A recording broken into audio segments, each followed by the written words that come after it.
Bien présente à l'apéritif, la bière se fait rare quand il s'agit de passer à table.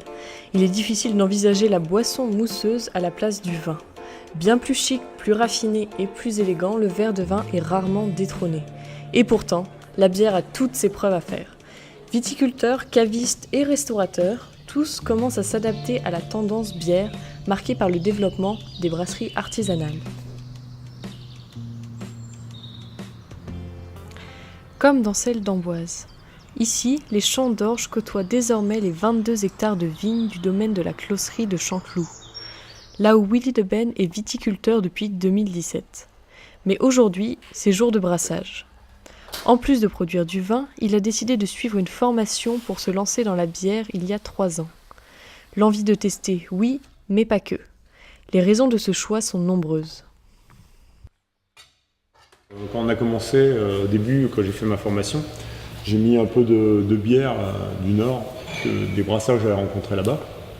Et puis je les ai mis à la vente ici pour voir un peu comment la clientèle le percevait. Alors, on a testé un peu comme ça m'a permis de voir aussi les goûts. Puis on a eu des mauvaises conditions climatiques sur 2016, 2017. Et on s'est dit, pourquoi pas compenser le manque de vin par la bière. Et puis après, on reste dans le même circuit de développement que le vin. C'est les cavistes, c'est les mêmes cavistes qui vont nous prendre du vin et qui nous prennent de la bière maintenant.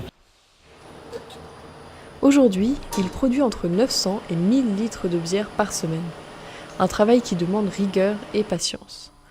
Entre le concassage des céréales, le brassage, l'ajout de houblon et de levure, il faut une journée entière pour remplir la cuve et préparer la bière à la fermentation. Des étapes de production plus longues, mais finalement moins délicates que pour le vin. Le cycle est beaucoup plus rapide.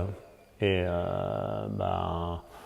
quand on va faire on fait un brassin, si vraiment il y avait un souci dessus, c'est moins ennuyeux, entre guillemets, de se débarrasser du brassin et d'en refaire un autre vite fait derrière. Parce que sur la vigne, ça on peut pas le faire. Parce que c'est 1 an pour avoir les raisins.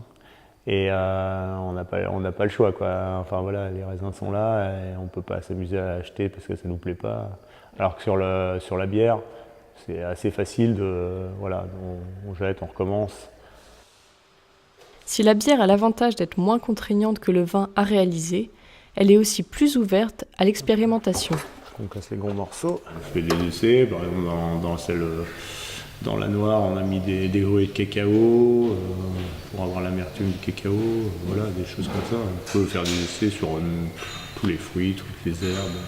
Et pour certains de ces essais, le vitibrasseur s'inspire même du monde du vin. Bientôt, sa bière s'imbibera d'un autre alcool.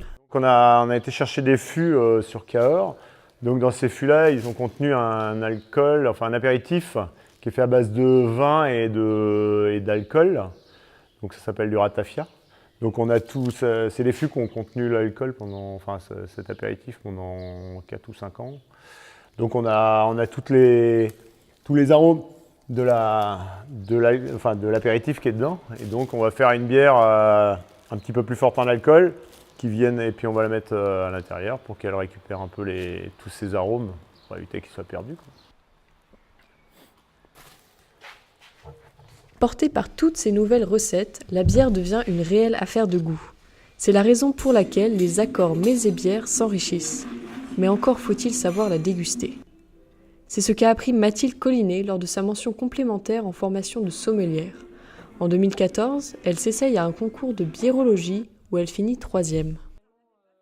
La bière, finalement, ça va se déguster presque pareil qu'un vin. On va observer d'abord le visuel. La seule chose qu'on va avoir en plus, c'est la mousse, qui va jouer beaucoup dans la dégustation.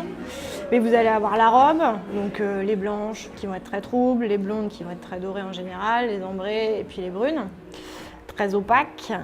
Après, une partie olfactive, donc quelque chose de plus ou moins céréalier, quelque chose d'agrumes, des levures qui vont apporter plus des arômes de litchi par exemple. Elles sont toutes très typées.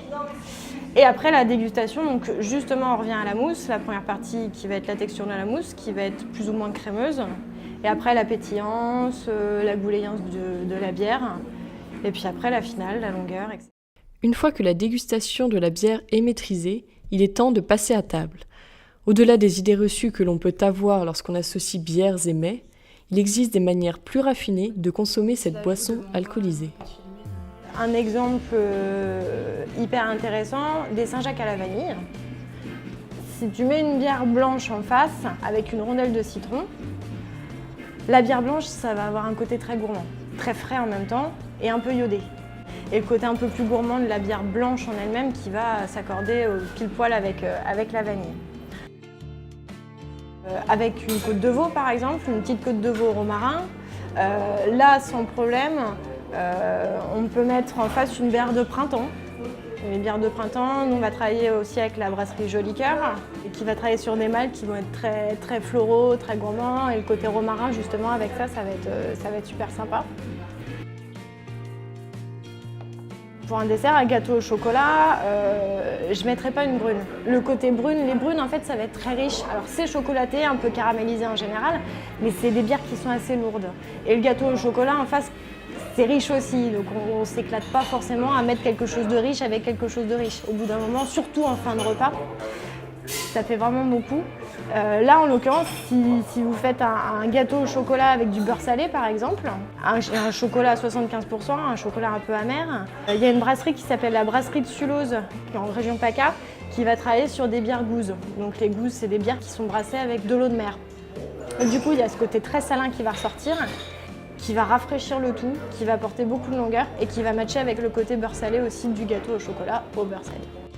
La bière a ce côté plus abordable et plus expérimental que le vin n'a pas. C'est pour cela qu'elle est la 3e boisson la plus consommée au monde après l'eau et le thé. Elle convient à toutes les situations. En général, ce que j'aime, c'est que c'est une boisson qui peut toucher tout le monde. Le vin, justement, on peut le prendre pour un produit qui va être très luxe. La bière, pas du tout. Alors qu'il va y avoir des bières qui vont être très luxe aussi, qui vont pouvoir coûter très cher, notamment quelques bières belges. C'est une boisson qui est très populaire, qui va être bue par tout le monde ou presque. C'est la boisson pour le foot, ça va être la boisson de fin de journée de boulot, après le sport. Et puis c'est une vraie boisson rafraîchissante. C'est ça qui me plaît dedans, c'est que c'est une boisson de plaisir. Un plaisir qui se partage généralement en bonne compagnie à la table d'un bar en fin de journée, ou même à la table d'un restaurant entre midi et 2, comme c'est le cas au Triple Hop. Situé à Saint-Pierre-des-Corps, l'établissement a pour réelle volonté de mettre la bière à l'honneur.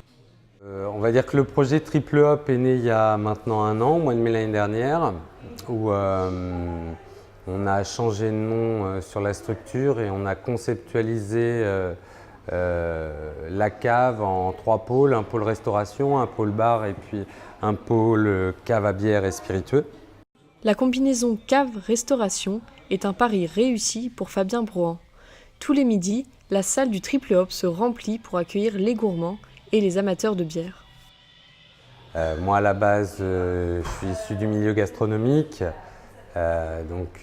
Déjà, quand tu es dans le milieu gastronomique, tu es vraiment à la recherche d'expériences gastronomiques dans tous les sens du terme, donc tous les produits sont intéressants. Donc à un moment, c'est vrai que dans le milieu gastronomique, on travaille beaucoup plus autour du vin, mais la bière est aussi un des éléments prépondérants qui peut se poser autour d'une table ou être travaillé en cuisine. Puis on est dans la création, beaucoup d'essais en cuisine pour réaliser des recettes plutôt sympas autour de la bière et originales. Il y a 5 plats du jour, il y en a 2 qu'avec frites. Le restaurateur s'inspire de ses anciennes expériences pour proposer des plats autour de la bière à sa clientèle. Donc qu'est-ce qu'on fait nous d'original autour de la bière en cuisine? On fait des burgers avec des pancakes de sarrasin, par exemple. Donc il faut savoir que je tenais une crêperie avant et qu'on a adapté la recette de galette où on a en fait remplacé l'eau de la pâte à galette par de la bière.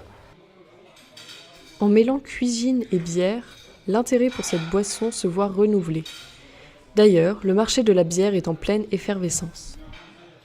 Rendre ses lettres de noblesse à la bière, oui, ça c'est super important.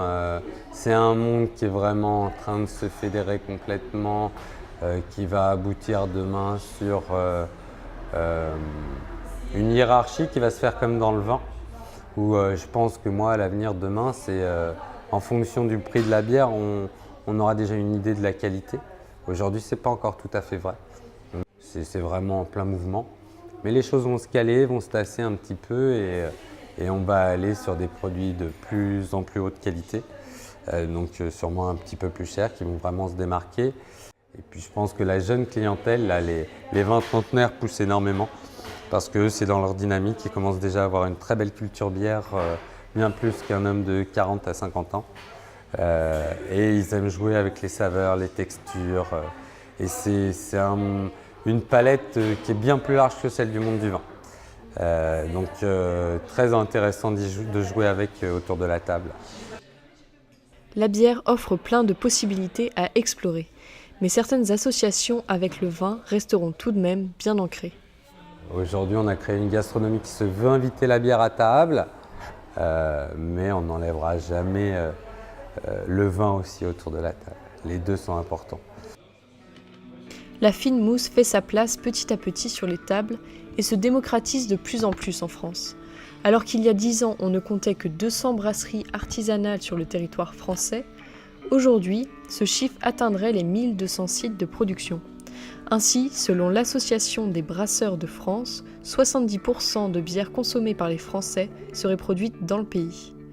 Portée par une nouvelle génération fervente en bière locale, la bière a de longues années devant elle pour couler à flot et s'inviter encore davantage à table jusqu'à concurrencer parfaitement le vin. Même Shakespeare le disait au XVIIe siècle, un quart de bière est un mets de roi.